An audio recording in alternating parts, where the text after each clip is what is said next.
نحمده ونصلي على رسوله الكريم اما بعد فاعوذ بالله من الشیطان الرجیم بسم اللہ الرحمن الرحیم السلام علیکم ورحمۃ اللہ وبرکاتہ۔ عزیزان مکرم، سامعین، دوستوں اور بزرگوں، شب برات کے بارے میں تھوڑا سا معلومات ضروری سمجھتا تھا تاکہ ہمارا ہر بھائی اور تمام مسلمان، تمام اہل اسلام اس بات سے واقف ہوں گے انشاءاللہ العزیز، کیونکہ ہم سب کا تعلق قرآن و حدیث سے ہے۔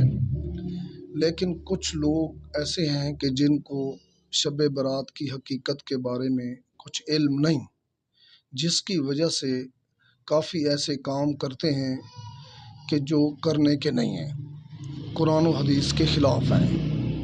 پہلے نمبر پہ تو یہ بات واضح رہے کہ شب برات کی حقیقت اور فضیلت اس کی احادیث سے نبوی سے ثابت ہے۔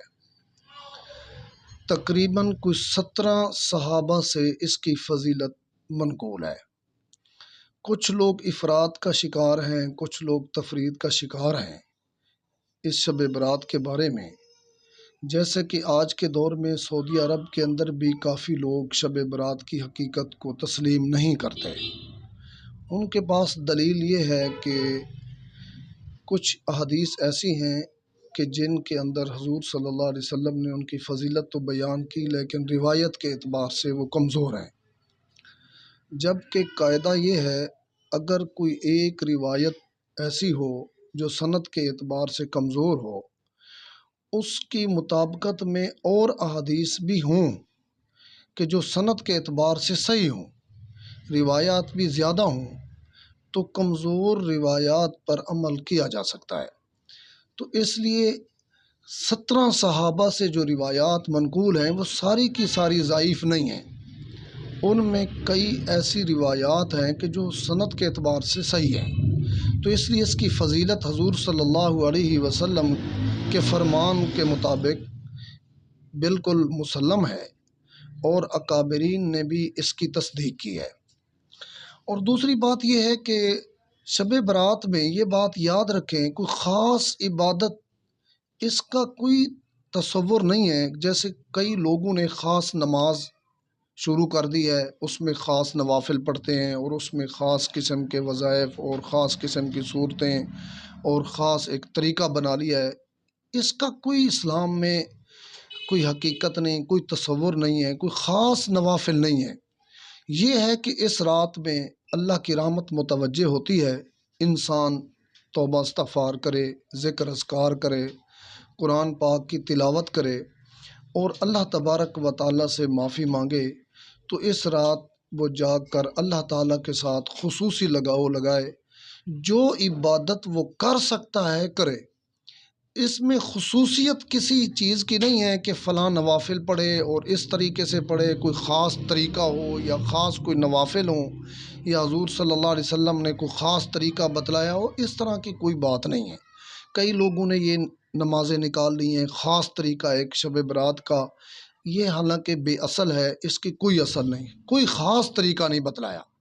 فضیلت ضرور ہے، اس میں اللہ کی رحمت متوجہ ہوتی ہے، انسان کو ذکر اذکار، توبہ استغفار، قرآن مجید ضرور پڑھنا چاہیے، اور رات کو جاگ کر اللہ تبارک و تعالیٰ کے ساتھ خصوصی تعلق جو ہے نا اس رات میں انسان اپنے اللہ سے جڑ جائے، تو یہ ضرور ہے۔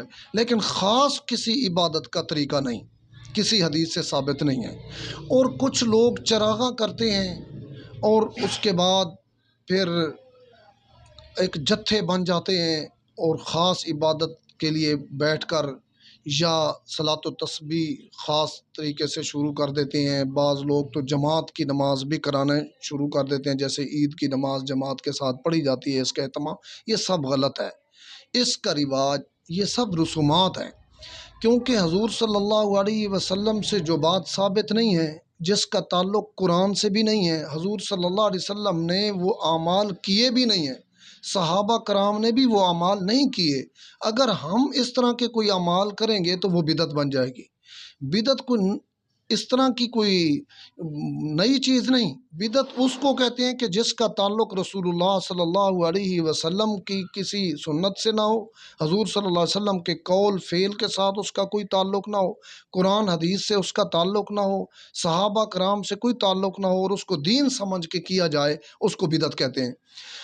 تو اس لیے اس کا احتراز کرنا چاہیے کہ خاص عبادت جو ہے نا اس میں کوئی اس طرح کی نماز اور اس طرح کا خاص عمل نہ کیا جائے۔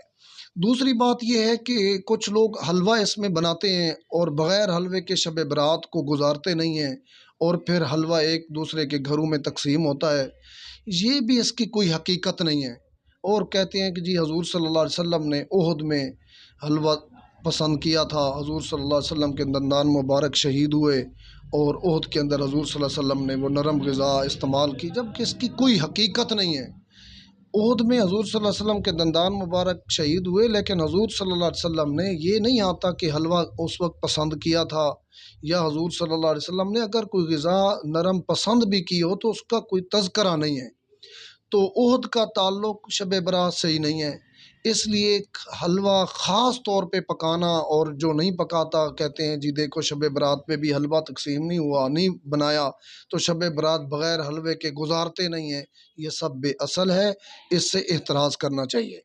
تیسری بات یہ ہے کہ کئی لوگ آتش بازیاں کرتے ہیں، بڑے بڑے لوگ کرتے ہیں، اور چھوٹے بچے جو کر رہے ہوتے ہیں اس کے پیچھے بڑوں کا ہاتھ بھی ہوتا ہے، اور ماں باپ انہیں رقم دیتے ہیں، وہ جا کر آتش بازی کرتے ہیں، سخت گناہ ہے۔ یہ ہندوؤں کی رسمیں ہیں، آتش بازی کسی قرآن حدیث سے اس کا کوئی تعلق اور ثبوت نہیں ہے۔ جو مسلمانوں کا بچہ آتش بازی کر رہا ہے، یہ بتائیں کہ قیامت کے دن ہم اپنے پیارے پیغمبر صلی اللہ علیہ وسلم کو اس کا کیا جواب دیں گے، جب کہ اس کا کسی قسم کا قرآن حدیث سے تعلق ہی نہیں ہے۔ تو آتش بازی کرنا، اور اس میں ایک تو بہت بڑی غلطی یہ ہے کہ اگر آتش بازی ہمارا بچہ کر رہا ہے کسی گلی میں، کوچے میں، کسی گھر کے قریب، وہاں پر اگر کوئی مریض پڑا ہوا ہے، وہاں پر کوئی اگر بیمار ہے، لاچار ہے، یا کوئی اس طرح کا بندہ ہے کہ جو صبح کے وقت اٹھ کر تہجد پڑھتا ہے، یا کوئی نوافل پہ ہی پڑھ رہا ہے، تو اس کی عبادت میں بھی خلل ہو رہا ہے، یا کسی مرض کی وہ بیچارہ آرام کر رہا ہے اس کے آرام میں خلل آ رہا ہے، تو یہ بہت بڑا نقصان ہے، حقوق العباد ہے۔ اس کے آرام میں ہم کتنی خلل ڈال رہے ہیں، قیامت کے دن اس کا اللہ کو ہم نے جواب دینا ہے۔ بچے تو معصوم ہیں، ان کو تو پتہ نہیں ہے، لیکن میں آپ سب بھائیوں سے یہ گزارش کرتا ہوں کہ میری اس بات کو صرف اللہ کی رضا کے لیے آگے پہنچائیں، تاکہ لوگ اس بات کو سنیں ہمارے بچے مسلمانوں کے بچے ہیں، آتش بازی سے باز آ جائیں۔ اور اس سے نقصان یہ بھی ہوتا ہے، کئی مرتبہ آگ بھی لگ جاتی ہے۔ ایک مرتبہ کراچی کے اندر صدر میں بوہری بازار پورا کا پورا جل گیا تھا، تو اس لیے اس سے بڑا احتراز کرنا چاہیے۔ ہر وہ کام جو رسول اللہ صلی اللہ علیہ وسلم نے کیا ہے اس کو کرنا باعث برکت ہے، ثواب ہے۔ جس کو میرے اور آپ کے آقا صلی اللہ علیہ وسلم نے نہیں کیا اور ارشاد نہیں فرمایا، صحابہ کرام نے نہیں کیا، وہ کرنا بدعت ہے، تو ہم نے اس بدعت سے بچنا ہے۔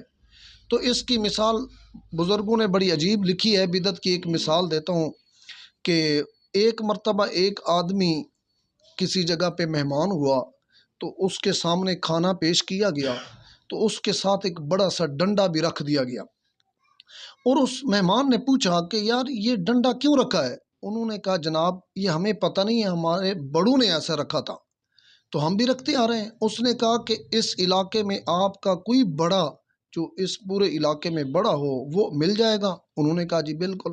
اس کے پاس اس نے کہا جی مجھے لے جائیں۔ جب اس کے پاس پہنچے تو انہوں نے پوچھا کہ یہ ڈنڈا آپ نے کیوں رکھا کھانے کے قریب ساتھ؟ اس نے کہا جی ہمیں پتہ نہیں ہے، ہمارے بڑے رکھتے تھے، وہ ڈنڈا نہیں رکھتے تھے، کانا رکھتے تھے۔ تو اس نے کہا جی آپ کا کوئی اس سے بھی بڑا ہو؟ تو اس کے پاس گئے تو اس سے پوچھا، اس نے کہا جی ہمارے بڑے خلال رکھتے تھے، کھانے کے ساتھ خلال رکھتے تھے، جب کوئی بندہ کھانا کھاتا اور اس کے دانت میں کوئی لقمہ پھنس جاتا تو وہ خلال کرتا، اس کے ساتھ نکال لیتا، تو خلال سے بڑھتے بڑھتے بڑھتے ڈنڈا بن گیا۔ تو آج کے دور میں دین کا بھی لوگوں نے ڈنڈا بنایا ہوا ہے، دین کا پتہ نہیں ہے، بڑوں نے کیا، دیکھا دیکھی، پچھلے سال بھی آتش بازی ہوئی، اس سال اس سے بھی بڑی ہوگی، تو اس لیے میں اپنے تمام بھائیوں سے پورے عالم اسلام میں یہ صرف اور صرف اس نیت سے کہ اللہ کی رضا کے لیے، تاکہ میرے اور آپ کے تمام مسلمانوں کے بچے بھی اس بد فعل سے بچ جائیں۔ ہم تمام لوگ مسلمان ہیں، حضور صلی اللہ علیہ وسلم کے وفادار ہیں، جانثار ہیں، اور حضور صلی اللہ علیہ وسلم کے صحابہ کے وفادار اور جانثار ہیں۔ ہم سب کو حضور صلی اللہ علیہ وسلم سے سچی محبت ہے۔ ہمارا ہر عمل حضور صلی اللہ علیہ وسلم کی شریعت مطہرہ کے مطابق ہونا چاہیے۔ اس لیے اللہ نے فرمایا قل ان کنتم تحبون اللہ فاتبعونی، اگر چاہتے ہو اللہ ہم سے محبت کرے تو محبوب صلی اللہ علیہ وسلم کی اتباع کرو۔ تو اس لیے حضور صلی اللہ علیہ وسلم کی اتباع میں کامیابی ہے۔